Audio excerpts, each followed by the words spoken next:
Bonjour et bienvenue sur Décideur TV. Aujourd'hui, on parle cybersécurité en entreprise avec le témoignage d'un dirigeant et l'analyse d'une auditrice spécialisée sur le sujet. Pour cela, j'ai le plaisir d'accueillir Nathalie Malisset, présidente du cabinet d'audit Annexis, et Stéphane Lisambard, directeur général de la société Denis. Bonjour à tous les deux. Bonjour. Bonjour. Alors Stéphane, votre entreprise a été victime d'une cyberattaque. Alors dans cette première interview, on va s'arrêter sur la découverte de l'attaque. Alors qui a découvert l'attaque ?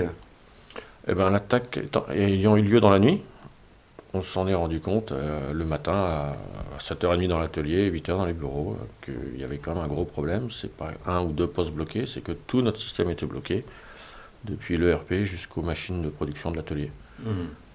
Alors, blocage global, Nathalie, votre réaction ?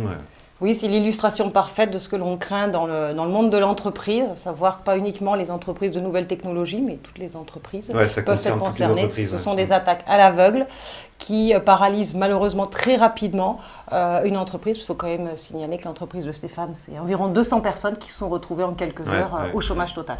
Ouais. Alors, quand a eu lieu l'attaque ?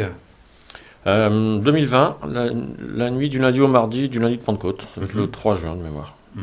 Nathalie ? Typique de ce qui se passe après un week-end, potentiellement, peut-être que les appareils ont été infectés sur le week-end. On est post-Covid, donc avec des habitudes de fonctionnement, de production, de communication qui ont été forcément un peu différentes, puisqu'il a fallu s'adapter au télétravail, même s'il n'y en avait pas eu beaucoup.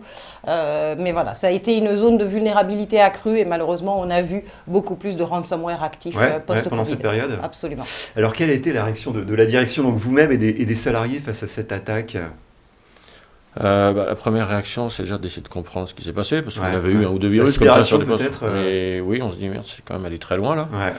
Et on se rend compte que dans un premier temps, qu'est-ce qui est encore opérationnel ? Rien. Nous, tout est passé sur serveur, c'est-à-dire qu'on n'avait plus... Donc, gros moment de stress.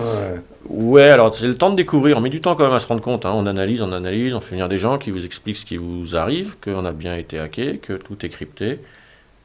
Et que maintenant, il va falloir voir ce qu'on peut récupérer comme données et de logiciels, parce qu'on n'avait vraiment plus rien. Alors Nathalie, votre analyse ? Plus rien ne fonctionnait effectivement dans le témoignage de Stéphane. Ce qu'il faut bien comprendre, c'est que les procédures de sauvegarde qui avaient été mises en place ont conduit aussi au chiffrement des sauvegardes. Donc l'entreprise s'est retrouvée totalement démunie, sans pouvoir redémarrer rapidement son activité. Donc c'est venu aggraver la zone de stress.